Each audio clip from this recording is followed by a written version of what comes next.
Here we are. I'm wearing this. I'm in mourning for the Australian trade union movement. In many ways, we have gone back to 1822. The first recorded strike in Australian colonial history, remember, settlement or colonisation began in 1788, was in 1822.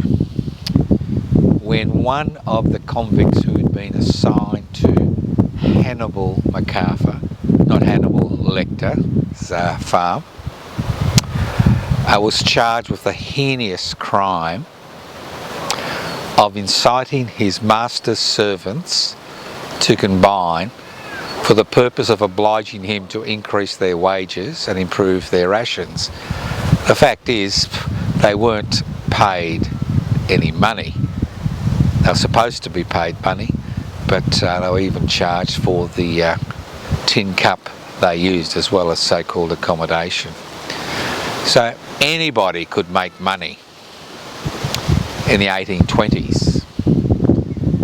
This was during the frontier wars. The land was cleared of its original inhabitants in the most vile manner, and the rich and infamous were allocated this land by the government of the day and allocated free labour, convict labour. Now in 1822, James Straiter was sentenced to 500 lashes in one setting, and if he survived the 500 lashes, which is unusual, he was to be jailed for a month in solitary confinement, fed bread and water, and if he survived that, he was to serve the rest of his sentence in a penal settlement, which is basically a death sentence.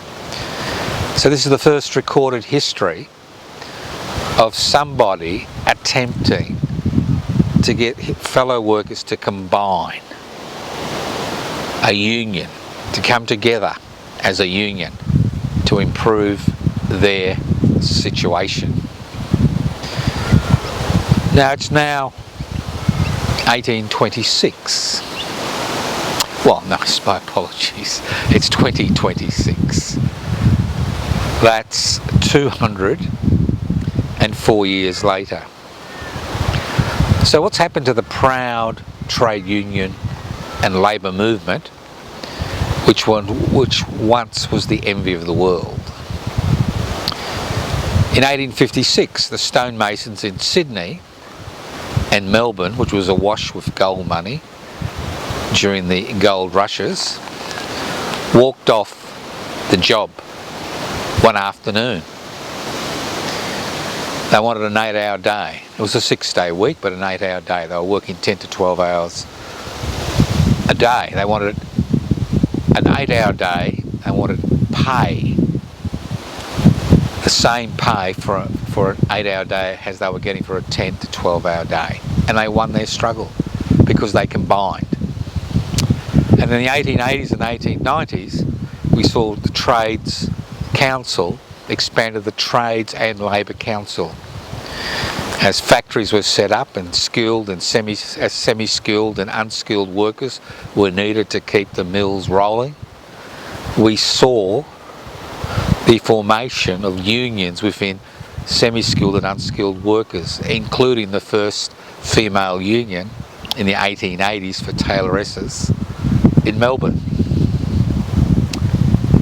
And then through a series of struggles, we saw unions, we saw people combining in an effort to not only improve their condition, but improve the condition of everybody else.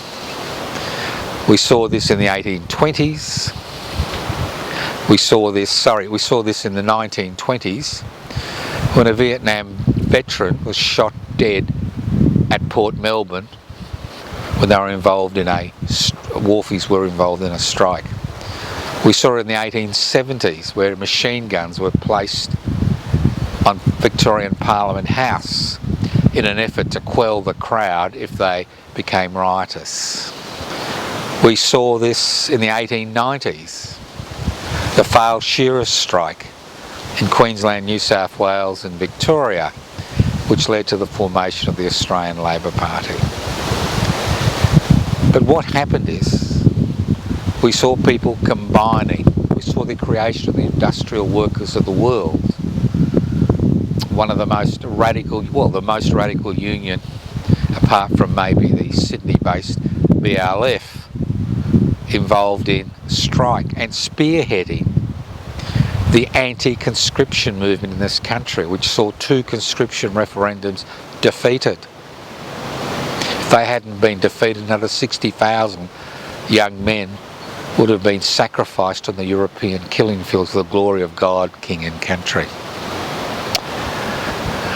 We saw in the 20s and the 30s the trade unions fighting to improve not only their members' situation, but the situation of society as a whole.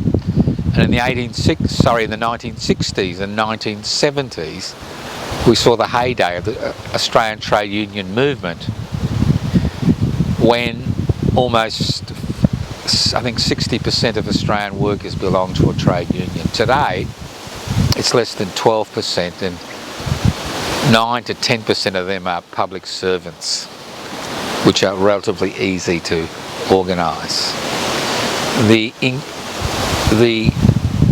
legislation which forced so many people into on individual contracts has broken the back of the trade union movement. In the 1970s, in the Sydney BLF, between 1971 and 1974, we saw the imposition of 42 green bans, which were not just there to improve workers' conditions, because in most cases they didn't, because they couldn't work on those sites, but to improve life for working people in the Rocks, Woolloomooloo, where plans were put forward by local councils and governments to destroy low-cost housing and replace it with multi-unit office blocks. We saw huge steps forward when the trade union movement became involved in the anti-Vietnam protest, the anti-apartheid protests, assisted in setting up the Aboriginal Tent Embassy in Canberra in 1972, where Bob Pringle, the president of the New South Wales branch of the Builders Labourers Federation, was involved in setting up that tent embassy. And the list goes on and on. And then we see the reaction. Now, a lot of people talk about freedom in this country. They talk about freedom of expression, freedom of association, freedom of the press, freedom of the speech. The reality is, all these so-called freedoms can be wiped away through parliamentary legislation, federal and state parliamentary legislation, because there's no protection for any of these freedoms in the Australian Constitution. And that highlights the plight of what's left of the trade union movement in this country. A proud tradition has been destroyed, not by the unions, not by the public, but by successive government legislation, both Australian Labor Party governments and Liberal National Party governments, which have whittled away the ability of working people to legally combine to improve their situation. In 2026, 2004 years after James Straiter was sentenced to 500 lashes of the whip, cattle and nine-tail, 4 weeks solitary confinement on bread and water if he survived, and then to serve the rest of his sentence in a penal colony for inciting his master's servants to combine in order to oblige him to improve their wages and conditions. So what's happened since the 1970s? What's happened since the glorious, so-called glorious day of the Hawke Labor government, which introduced much of the legislation which has destroyed the ability of people to join together to improve their situation and improve the situation of the country as a whole. It's one thing trade unions looking after the interests of their members. It's another thing trade unions being involved in socially responsible activity, as we saw the Sydney branch of the BLF between 1971 and 74, and to a lesser extent the Melbourne-based Builders Labourers Federation.